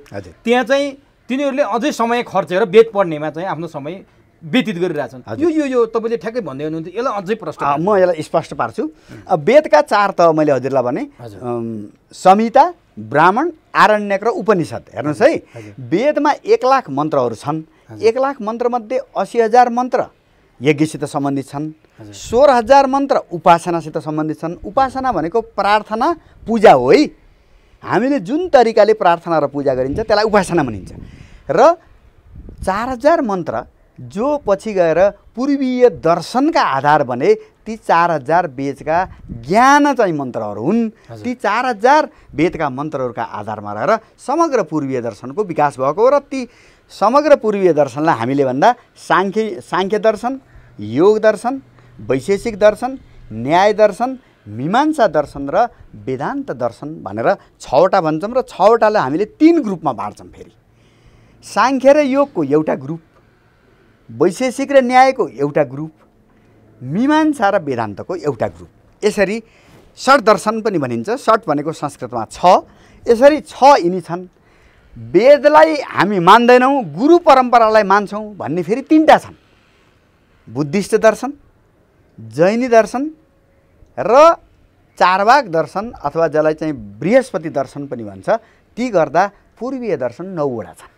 9वटामा 3वटाले वेदलाई नमान्ने, गुरु परम्परा मान्ने, आफ्नो पद्धति मान्ने, 6वटाले वेदलाई प्रमाण मान्ने। वेदलाई प्रमाण मान्नेलाई नै हाम्रो चाहिँ के भन्दाखेरि परम्परामा आस्तिक मानिएको छ। आस्तिकको अनुसार जसले वेदको ज्ञानलाई, वेदको परम्परालाई विश्वास गरेर त्यसलाई प्रमाण मान्छ, त्यो प्रमाण मान्ने दर्शन आस्तिक दर्शन। जसले वेदलाई प्रमाण मान्दैन, आफ्नो प्रमाण विकास गरेको छ, त्यो नास्तिक दर्शन भने हुनाले हाम्रो यी सबै दर्शनमा चाहे त्यो आस्तिक हुन् चाहे नास्तिक हुन्, मैले हजुरलाई सुरुमा भने जस्तै हाम्रो जीवन के हो, यो संसार कसरी बनिएको छ, यो संसार र हाम्रा बिचमा के अन्तर सम्बन्ध छ, हामीभित्र के शरीर ती 5 पदार्थ मात्रै हो, पृथ्वी, जल, अग्नि, वायु र आकाश, यी 5 पदार्थ मात्रै हुन्। पश्चिमले फेरि 4 पदार्थ मान्छ है, वायुमा के अरे आकाश मान्दैन। उसले चाहिँ पृथ्वी, जल, अग्नि। त्यहाँ छ नि, जस्तो जर्मनमा संस्कृतका विश्वविद्यालय छन् भन्छन् हैन, फ्रान्समा छ भन्छन्, अमेरिकामा भन्छन्। त्यहाँ चाहिँ के पढ्छन् उनीहरू? हामीले जस्तै पढ्छन् कि उनीहरूको के छ? म आउँदैछु, त्यो के छ? म त्यसमा आउँदैछु। हजुरले एकदम ठिक कुरा गर्नुभएको छ। 1784बाट अब युरोपले खास गरी व्यवस्थित ढङ्गले संस्कृत पढाइ सुरु गर्यो। किन खोले त्यो पनि भनिदिनुहोस् है। विलियम जोन्सले किन खोले भन्दा उनीहरूले के बुझ्यो भने मान्छे विचारबाट निर्देशित हुन्छ, विचारलाई उसको संस्कृतिले दोहोऱ्याउँछ, संस्कृतिको आधार उसको दर्शन हुन्छ, उसको मिथक हुन्छ, उसको विश्वास हुन्छ, उसको मूल्य सिद्धान्त हुन्छ। र उनीहरूले के पाए भन्दा हिन्दूहरूका मूल्य सिद्धान्तको आधार सबै गएर पुराणको कुरा मिलेन भने, मनुस्मृतिको कुरा मिलेन भने, सरदर्शनको कुरा मिलेन भने त्यसलाई लिएर क्लेरिफाई गर्ने कुरा, स्पष्ट पार्ने कुरा वेद हो भनेपछि उनीहरूले जानेपछि अब 1784बाट रोयल सोसाइटी अफ बङ्गाल खोलियो। इस्ट इन्डिया कम्पनीले पैसा छुट्यायो। उनीहरूले चाहिँ बनारसमा क्विन्स कलेज भनेर उनीहरूले संस्कृत पश्चिमका मान्छेलाई पढ्नका लागि कलेज नै खोले र त्यहाँ चाहिँ इस्ट इन्डिया कम्पनीका अफिसरहरूलाई, त्यहाँ आउने गभर्नरलाई सबैलाई त्यो कलेजमा गएर संस्कृत पढ्नुपर्ने भयो। र अब उनीहरूले 1801बाट के बुझे भन्नुहुन्छ भने यो अरू कालिदास पढेर रामायण पढेर महाभारत पढेर त भारतको चाहिँ संस्कृति वेदान्त तपाईँको चाहिँ दर्शन बुझिँदो रहन्छ। यसलाई चाहिँ के भन्दाखेरि तपाईँको वेदै पढ्नुपर्छ भनेपछि उनीहरूले केही विद्वानहरूलाई इस्ट इन्डिया कम्पनीमा जागिर दिएर त्यसमा सबभन्दा प्रसिद्ध मान्छे मैक्स मुलर है, मैक्स मुलर भन्ने मान्छेलाई उनीहरूले के भने उनी 21 वर्षको हुँदा पिएचडी गरिसकेका थिए। उनी जर्मन मूलका बेलायती हुन् र उनलाई चाहिँ के भन्ने हो भने ल तपाईँले समग्र जीवन अब संस्कृत पढ्नमा लगाउनुहोस्, तपाईँले मागेको पैसा हाम्रो कम्पनीले दिन्छ र तपाईँले अब वेद पढेर वेदलाई अङ्ग्रेजीमा उल्था गर्ने हो भनेपछि उनले 1846बाट हेर्नुहोस् उनले वेद पढ्न सुरु गरे। पढ्दै भाष्य लेख्दै टीका लेख्दै उल्था गर्दै गरे। 1846बाट 26 वर्ष जोड्नुहोस् त कति हुन्छ? 1846 र 26 त छ ल 26 वर्ष जोड्नुहोस्। 26 वर्षसम्म उनले त्यसरी गर्दै जाँदा समग्र ऋग्वेद उनले चाहिँ अङ्ग्रेजीमा उल्था गरे। 1872 सम्म गरे उल्था गरे। उल्था गरिसकेपछि उनले अब ऋग्वेदका फेरि मैले અહીં वेदाङ्ग भने नि, वेदका 6वटा अङ्ग शिक्षा कल्प होइन व्याकरण अब निरुक्त छन्द ज्योतिष तिनलाई उनले अध्ययन गरे। हेर्नुहोस् र उनले 1889बाट 1910सम्म अक्सफोर्ड विश्वविद्यालयले 50 भोल्युममा सिक्रेट नलेज अफ इस्ट भनेर हाम्रा वेद वेदान्त षड्दर्शन ब्राह्मण आरण्यक उपनिषद सबैको अङ्ग्रेजीमा उल्था गरेर उनीहरूले छापे। हेर्नुहोस् है एउटा एकातिर। अर्कातिर प्रोफेसर युजेन बर्नुप भन्ने एकजना बहुतै महत्त्वपूर्ण फ्रान्सका प्रोफेसर हुन्। तिनका 7वटा शिष्य थिए। ती 7वटा शिष्यमध्ये 3टा शिष्यले एसियामा अनुसन्धान गरे। एउटा यिनै मैक्स मुलर हुन्। अर्का चाहिँ सिल्वान लेवी भन्ने जसले नेपालको इतिहास लेखेका छन् फ्रेन्चमा, ती फ्रान्सेली। र अर्को चाहिँ रुडोल्फ रोथ भनेका जर्मनी। अब जर्मनीमा वेद लाने मान्छे यिनी हुन्। रुडोल्फ रोथ भन्ने मान्छेले के भने भन्दाखेरि हामीले वेदलाई कसरी पढ्ने त भन्दा युरोपमा यिनीहरूको एकदमै ठुलो बर्लिनमा र लन्डनमा यिनीहरूका कन्फरेन्स भए। हामीले वेदलाई कसरी पढ्ने भन्दा मैक्स मुलरले हामीले वेदलाई तुलनात्मक भाषा विज्ञान, संस्कृतका शब्द, ल्याटिनका शब्द, ग्रिकका शब्द जस्तै पितर भन्छ संस्कृतमा, अङ्ग्रेजीमा फादर भन्छ, ल्याटिनमा पेटर भन्छ। ल हेर्नुहोस् सम्बन्ध विश्वास छ नि, मदर मातृ मा। ल हेर्नुहोस् हो यसरी उनीहरूले तुलनात्मक भाषा विज्ञानबाट हामीले अध्ययन गर्ने भने हुनाले त्यो फिलोलोजी भन्छ। फिलोलोजीको टेक्नोलोजीलाई ब्रिटिस अब चाहिँ वैदिक विद्वानहरूले त्यसलाई अपनाए।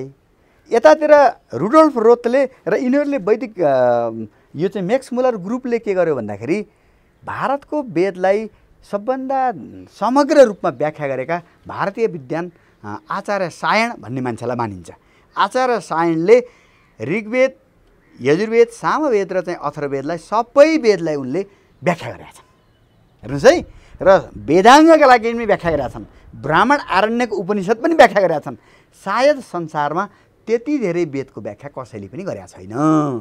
र ती धेरै ठुला विद्वान मान्छे आन्ध्र प्रदेशका विद्वान थिए। मैक्स मुलरले तिनीलाई आधार बनाए, सायणलाई आधार बनाए।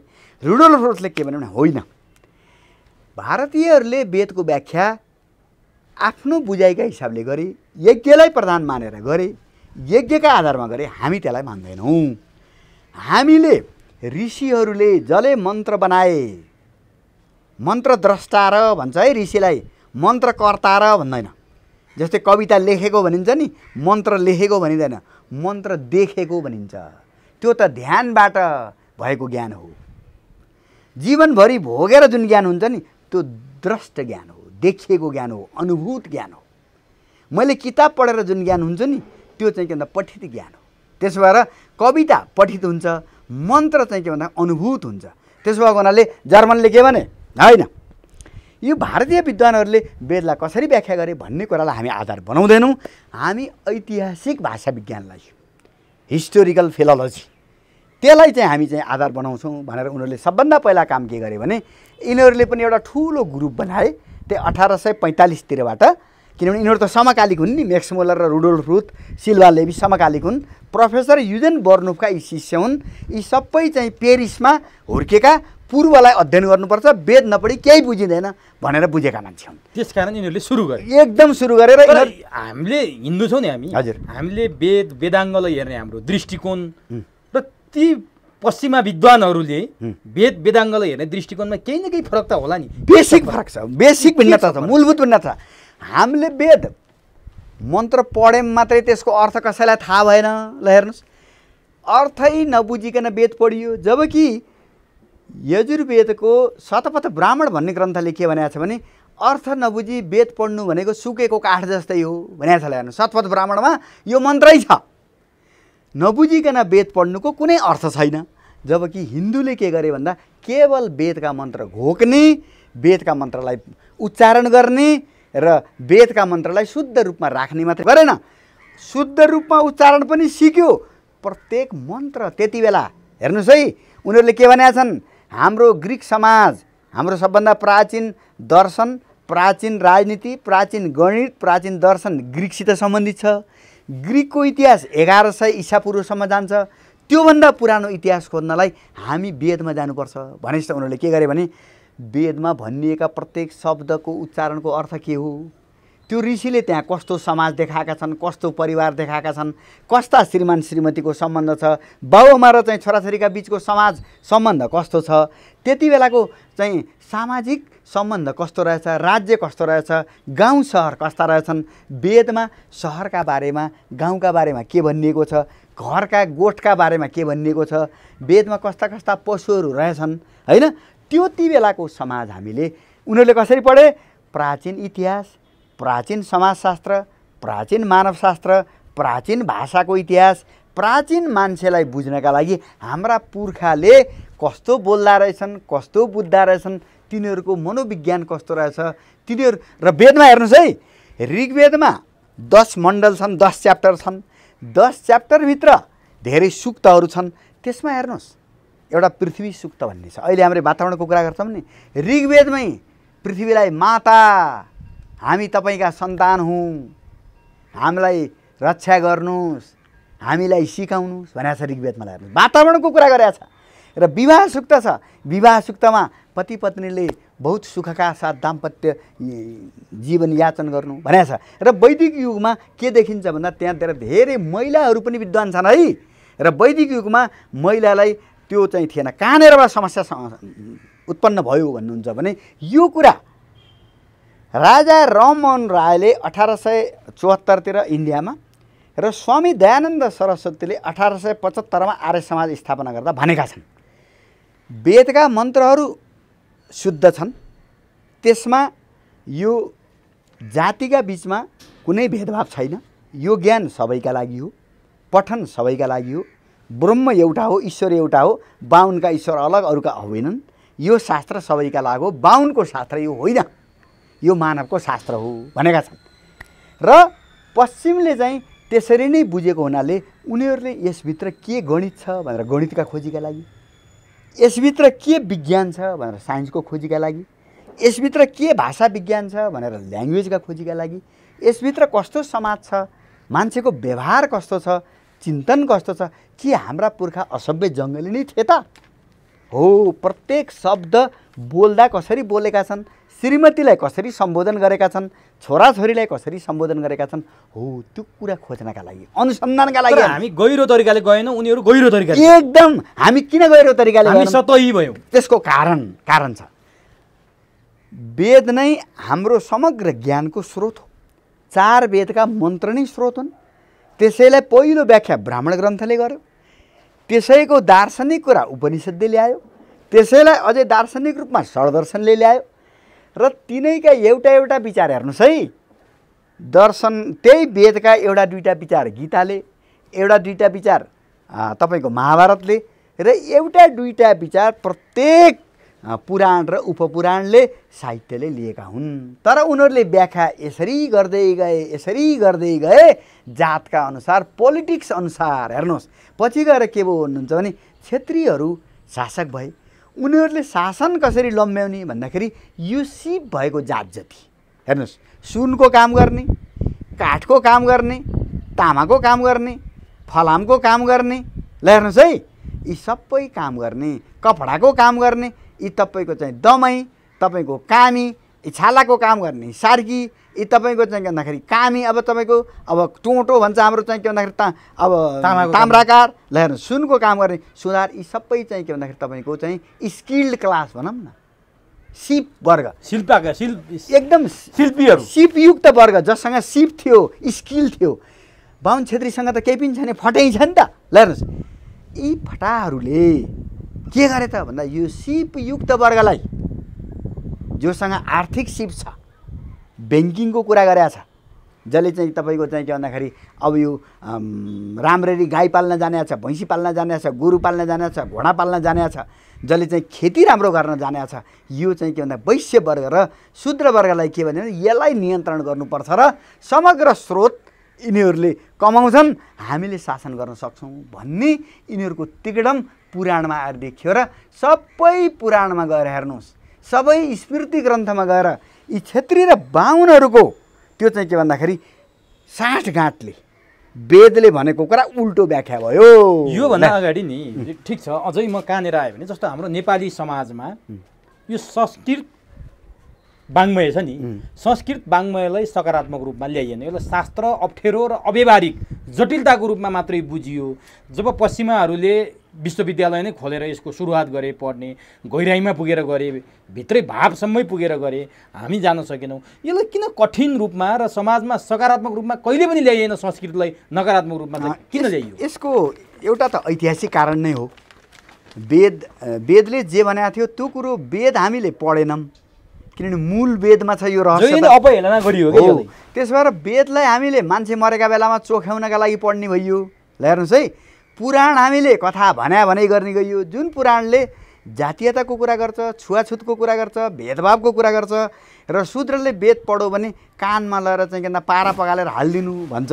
त्यो किन भन्दा शासक वर्गले त्यो चाहिँ सिप भएको वर्ग माथि आयो भने त त्यसले त शासन गर्छ नि त, राणा शासन जस्तो भयो, ऊ सिप छ नि त। हो, त्यसो भएको हुनाले हिजो के भयो भन्नुहुन्छ भने बाहुनहरू जसलाई अलिकति वेदको ज्ञान थियो, जसलाई शास्त्रको ज्ञान थियो, त्यसलाई शासक वर्गले कसरी प्रयोग गर्यो भन्दा आफ्नो शासन सत्ता लम्ब्याउनका लागि राणाहरूले गुरुलाई कसरी प्रयोग गरे त, गुरुजी हामीलाई चाहिँ फलानी केटी मन पर्यो भनेपछि गुरुजीले शास्त्रका आधारमा त्यो केटीको जात चाहिँ माथि उकेलिदिने भयो। हेर्नुहोस्, र सारा समाजले कसरी बुझ्यो त पण्डितलाई, यो पण्डित भनेको त त्यो राणाजीको चाहिँ के भन्दाखेरि यो त चाहिँ चाटुकार पो रहेछ, र यसको शास्त्र भनेको त त्यो चाहिँ के भन्दाखेरि तपाईँको यो जनता दबाउने एउटा हतियार रहेछ भनेर बुझ्यो। भनेपछि हाम्रै धर्मगुरुहरूले यसलाई बिगारे हो एकदम। र समाजको धर्मका ढोगीहरू छन् नि, जो दलितहरू मन्दिरमा पस्न पाइँदैन, दलितहरू मन्दिर छिर्यो भनेपछि राम्रो हुँदैन होइन, कुनै न कुनै नराम्रो घटना घट्छ,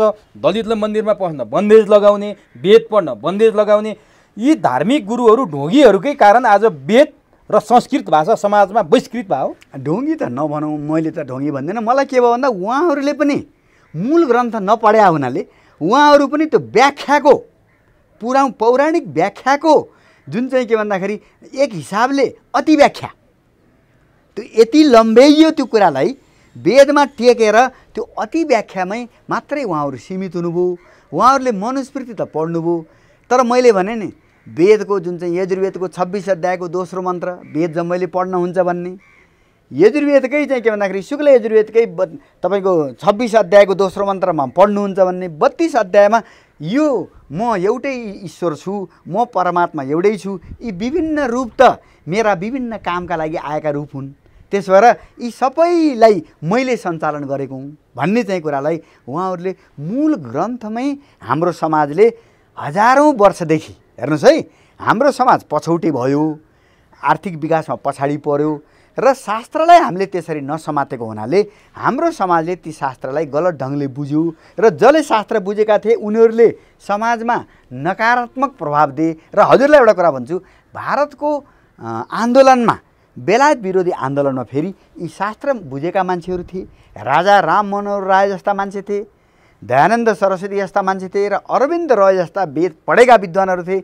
बाल गङ्गाधर तिलक जस्ता वेद पढेका विद्वान मान्छे थिए। महात्मा गान्धीले स्वयं प्रत्येक दिन उहाँले आन्दोलन पछि आएर गीता पढ्नुहुन्थ्यो र जब उहाँ थाक्नुहुन्थ्यो गीता पढेपछि उहाँले ऊर्जा पाउनुहुन्थ्यो र यसरी भारतीय स्वतन्त्रता आन्दोलनमा गीता चाहिँ त्यहाँको चाहिँ गलत प्रशासनका विरुद्ध अर्जुनलाई श्रीकृष्णले के भनेका छन्, यो अन्यायी शासन, यो दुर्योधनको धृतराष्ट्रको अन्यायी शासनका विरुद्ध अर्जुन डरो गरी उठ, अर्जुन नडराऊ, अर्जुन तिमीले युद्ध गर भन्नुभएको छ।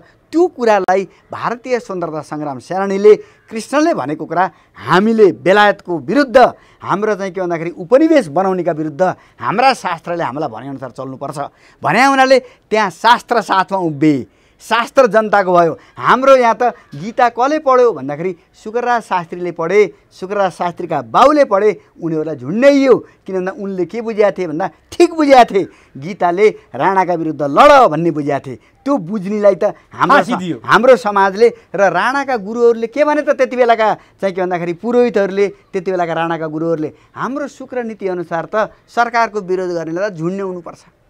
अब हेर्नुहोस् है, अब शास्त्र हाम्रोमा बोकेको मैले एउटा मान्छे धरानको छविलाल पोखरेल उहाँ बित्नुभयो। उहाँले हेरालाल विश्वकर्मा, तिहार विश्वकर्मा र नारद मुनि थुलुङ यी जम्मैलाई उहाँले के भन्दा व्रतबन्ध गर्नुभएको थियो। आफ्ना छोरीहरूलाई सबैलाई व्रतबन्ध गर्नुभएको थियो। जहाँसम्म व्रतबन्धको प्रसङ्ग छ है, हेर्नुहोस्, व्रतबन्ध भनेको अब म स्कुल जाने उमेरको भएँ, म अब गुरु गाँ गएर भात पकाएर खान सक्छु। त्यति बेला त भात पकाउनु पर्थ्यो नि। गुरुका गाई मैले हेर्न सक्छु, गुरुको सेवा गर्न सक्छु। त्यति बेला फेरि अहिलेको जस्तो पढाइ होइन नि। गुरुकुल भनेको त स्टुडेन्ट गएर त्यहीँ बसेर 8 वर्षदेखि 25 वर्षसम्म, कति वर्ष भयो ल गर्नु? 17 वर्ष भयो। 17 वर्ष गुरुकुलमा बस्ने हो। अहिले हामीले नर्सरीदेखि मास्टरसम्म पढ्दा कति वर्ष हुन्छ? 17 वर्ष हुन्छ। ल हेर्नुहोस्, आधार छ त। ल हेर्नुहोस्, ठ्याक्क गुरुकुलमा 8 वर्षमा व्रतबन्ध गर्ने। किन त भन्दा अब यो बच्चा रहेन, अब यो शास्त्र पढ्नका लागि योग्य भयो भनेर गुरु कहाँ यो स्टुडेन्ट हो भनेर बताउनका लागि व्रतबन्ध गरिने भएको हुनाले संसारभरिका स्कुलमा जाने केटाकेटीलाई जनै लगाइदिनु हुन्छ।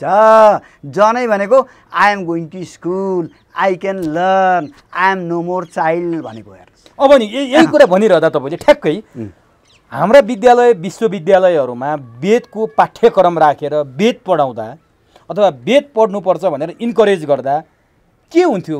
त्यो किन भएन? त्यो कतिको सम्भव छ? विद्यालयमा वेदको पाठ्यक्रम राखेर विद्यालय तहदेखि पढ्दै आउने वातावरण बनाइदिउँ न त, के हुन्छ? होइन, त्यो हजुरले एकदमै उपयुक्त कुरा भन्नुभयो। पहिलो कुरा त यस्तो हो नि त, हाम्रो समाजमा हुन त नजिकको तीर्थ हेला भने जस्तै होइन त, कहिले कहिले अब वेदान्तहरू हाम्रो साह्रै नजिकका भएको हुनाले हाम्रा बाबुले बाजेले पढ्ने, अब त्यसको अर्थ कसैले नजान्ने, अर्थ जान्नुहुन्न भन्ने। मै सुवेदी हुँ, सुवेदी भने राम्रो वेद पढ्ने भनिन्छ, मलाई वेदको बारेमा थाहा छैन। स्कुल लेभलदेखि भएको भए त मैले पढ्थेँ होला नि त। एकदम त्यसो भएको हुनाले पहिला कुरो त हामीले चाहिँ वेदकै आधारबाट के कुरा हाम्रो समाजलाई बुझाउनु पर्यो भने वेदले यो विभेद गर्दैन। वेद पढ्न सबैलाई छुट छ। वेदको ज्ञान मानवका लागि ज्ञान हो। त्यसो भएको हुनाले नै जर्मन, फ्रेन्च, अब अमेरिकनहरू र सारा संसारले, चाइनिजहरूले, जापानिजहरूले सबैले वेद पढेका छन्। यो बाहुनको विद्या भएर अथवा पुरोहितै गर्नका लागि होइन। यसभित्रको गणित, यसभित्रको ज्योतिष, यसभित्रको छन्द, यसभित्रको साहित्य, यसभित्रको शिक्षा र मैले भने नि गुरुका आश्रममा गइसकेपछि 8 वर्षमा गएपछि ऊ 25 वर्षको हुँदाखेरि ऊ फर्केर आएर बिहा गरेर गृहस्थी गर्ने हो। त्यति बेलासम्म गुरुकैमा बसेर उसले गुरुको सेवा गर्ने। गुरुको सेवा नै फिस हो। गुरुले बोलेपछि बल्ल त्यो वेदलाई उच्चारण गर्ने भएको हुनाले त्यसलाई आम्नाय भन्छ। आम्नाय भनेको के भन्दा गुरुले उच्चारण गरेपछि उच्चारण गर्ने। त्यसैलाई श्रुति पनि भनिन्छ।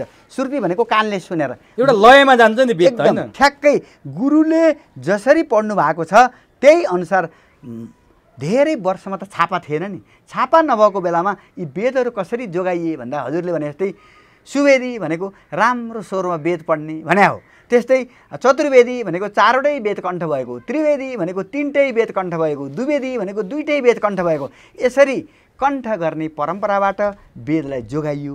तर गल्ती कहाँ भयो भन्दा वेदको अर्थसहित पढेको भए हामी यस्ता अन्धविश्वासी, यस्ता चाहिँ के भन्दाखेरि छुवाछुत दलित परम्परामा हामी जाने थिएनौँ। हो अब यो वेद छुवाछुत र दलित परम्पराको बिचमा वेदमा कस्तो किसिमको उल्लेख छ, सम्बन्ध के छ, यो निकै टडगारो विषय भएर आइरहेको छ सधैँ। वेदमा त मैले भने नि वेद चाहिँ यो ज्ञान सबैका लागि हो भने छ। पहिलो कुरो त यजुर्वेदको 26 अध्यायको दोस्रो मन्त्रले त्यो त भनिसक्नु सबैका लागि हो, त्यसो भएर वेदले नपढ भनेकै छैन।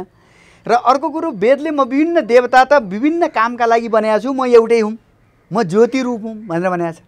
त्यसो भएर वेदले त विभाजन गरेकै छैन। वेद त कयौँ महिला नै विभाजन कसले गराइदियो त? वेदका धेरै महिला नै ऋषिहरू छन्। हेर्नुहोस् है, वेदका व्याख्याता याज्ञवल्क्यको श्रीमती गार्गीले त याज्ञवल्क्यलाई शास्त्रमा आछु पारेकी छन्। र शुक्ल यजुर्वेद माध्यन्दिनी शाखा भनेर जुन नेपालमा पढिन्छ त्यो चाहिँ याज्ञवल्क्यकै टिप्पणी हो। तिनैकी श्रीमती त्यति बेलाकी सबभन्दा ठुली विदुषी थिइन्। हेर्नुहोस्, त्यसो भएर यो त स्मृति युगमा आएपछि जब चाहिँ यी राजाहरूका हातमा जब सत्ताहरू पोलिटिकल पावर कन्सन्ट्रेट भयो, जब राज सत्ता चाहिँ कन्सन्ट्रेट भएपछि राज सत्ताले आफूलाई कसरी बलियो बनाउने भन्दा सजिलो उनीहरूले यो चाहिँ वर्ण व्यवस्थालाई जाति व्यवस्थामा परिणत गरिदिए। जाति भने जन्म हो है, फेरि हेर्नुहोस् अब जन्मजात गरिदिए। बाहुन गुरुको छोरो गुरु भयो, छेत्रीको छोरो छेत्री भयो। अब तपाईँको मुसो देखेर डराउने छेत्री हुन्छ त वेदका हिसाबले? वेदले त छेत्रीको लक्षण गनाएको छ। सुरो, गाउँलाई चाहिँ के भन्दाखेरि सुरक्षा दिन सक्ने, बोलियो, शस्त्र चलाउन सक्ने र गुरुबाट शास्त्र सिक्न सक्ने, शास्त्र ज्ञाता र सबैलाई सम्मान गर्न सक्ने त्यस्तो सुरो मान्छे त्यो छेत्री हो भनेपछि त त्यो त तपाईँको सिक्ने प्राप्त गर्ने क्वालिटी भयो नि त। बाहुनको छोरो पनि त सुरो हुनसक्छ क्या। अब तपाईँको चाहिँ जसले त्यो क्वालिटी नगरेर, त्यसो भएर वेदमा त वर्ण व्यवस्था भनेको त तपाईँको त इकोनोमिक डिभिजन हो नि त, स्किल डिभिजन हो नि त, जातीय विभेद छैन, होइन, जन्मजात हुँदै होइन। तर स्मृतिमा आइसकेपछि यो वेदको मैले भने नि तपाईँको चाहिँ के भन्दाखेरि संहिता ग्रन्थ, ब्राह्मण ग्रन्थ, आरण्यक ग्रन्थ र उपनिषद पछि, त्यसपछि जब तपाईँको चाहिँ के भन्दा रामायण युग आयो, रामायण युगमा हेर्नुहोस् है, रामायण युगमा दुईटा दलितको प्रसङ्ग आउँछ। राम जङ्गलमा जाँदाखेरि सबरी भनेकी दलित हुन्, तिनी महिलाले टिपेका जुठा बयर रामले खाए, एउटी दलित महिलाले टिपेको बयर खाए। जब रामराज्यको कुरो आउँछ, राम राज्यमा एउटा बाहुनको छोरो मर्यो, मरेपछि बाहुनले चाहिँ छोरो ल्याएर दरबारमा आयो, मेरो छोरो चाहिँ अकाल मर्यो, तपाईँको के राज्य यस्तो भनेपछि रामले सबैलाई चाहिँ चारैतिर खोज्न पठाए, के मेरो राज्यमा किन यस्तो भन्दाखेरि सम्बुक भन्ने एउटा शूद्रले तपस्या गरिरहेको रहेछ, म पनि अब तपस्याका कारणबाट परम शक्तिशाली देवता बन्छु भनेर, त्यसैका कारणबाट राज्यमा यस्तो उपद्रव भयो भनेर सम्बुकको चाहिँ रामचन्द्रले टाउको काटिदिए। ल हेर्नुहोस्, अब रामायणमा स्पष्ट रूपमा जातीय दमनको कुरा आयो। ल हेर्नुहोस्, अब रामायणबाट जातीय दमनको कुरा सुरु भयो। उपनिषदहरूमा बृहदारण्यको उपनिषदमा अलिकति शूद्र भन्ने शब्दको त्यहाँनिर कुरा छ है, अलिकति प्रसङ्ग छ। अरू उपनिषदहरूमा जातीयताको कुरै छैन। त्यसो भएको हुनाले अब यो उपनिषद युगपछि जब चाहिँ तपाईँको चाहिँ महाकाव्य, रामायण भने महाकाव्य हो है, रामायण भने साहित्य हो, र तपाईँको चाहिँ के भन्दाखेरि महाभारत जब आए त्यसपछि शासन सत्ता जातीय आधारमा, जन्मका आधारमा अब जातीयता दिगो बनाइदिएको यो, र त्यसैको परिणामस्वरूप नेपालमा राणा शासन भात र पानीमै 104 वर्ष टिक्यो। र तपाईँले नेपालको तत्कालीन समाज पढ्नुभयो भने धेरै मान्छेले ऋण तिर्न नसकेका कारणबाट तिनीहरूलाई चाहिँ के भन्दाखेरि उपाध्यबाट जैसी बनाइदिएका, तपाईँलाई चाहिँ के भन्दाखेरि बाहुनबाट छेत्री बनाइदिएका, तपाईँलाई चाहिँ ऋण धेरै वर्ष तिर्न नसकेपछि जनै टुटाइदिएर टुप्पी काटिदिएर अछुत बनाइदिएका राणाकालका जिउँदा इतिहास छन्। त्यसले हेर्नुहोस्, राजनीतिले यस्तो खालको सामाजिक विभेदन सिर्जना गरेको। त्यसबाट हामीले हाम्रो समाजमा, हाम्रा दलितहरूका बिचमा, हाम्रा जनजातिका बिचमा सबभन्दा पहिलो कुरो त यो शास्त्र बाहुनको शास्त्र होइन, संस्कृत भाषा बाहुनको भाषा होइन, यो धेरै समृद्ध पुरानो भाषा हो। त्यसो हुनाले यो भाषा जसरी बोल्दा पनि हुने भएको हुनाले अहिले नासाका वैज्ञानिकहरूले सुपर कम्प्युटर बनाउँदा संस्कृतमा मात्रै जसरी बोल्दा पनि त्यो अर्को अर्थ लाग्दैन, त्यसो भएको हुनाले युरोपको कुनै पनि भाषा संसारको कुनै पनि भाषामा मिस्टेक हुनसक्छ भनेर अहिले नासाका वैज्ञानिकहरूले संस्कृत भाषा सिकिरहेका छन् र उनीहरूले शिवको ताण्डव नृत्यमा जब शिव ताण्डव नृत्य गर्छन्, जब प्रलय हुन्छ, त्यो नै न्युक्लियर फ्युजन एटोमिक फ्युजनको सबभन्दा ठुलो उदाहरण हो। नाच्दै जाँदा त्यो ताकत त्यो शक्ति निक्लन्छ, जसरी एटम फुट्दाखेरि ऊर्जा आउँछ, शिवबाट त्यो ज्वाला निक्लन्छ।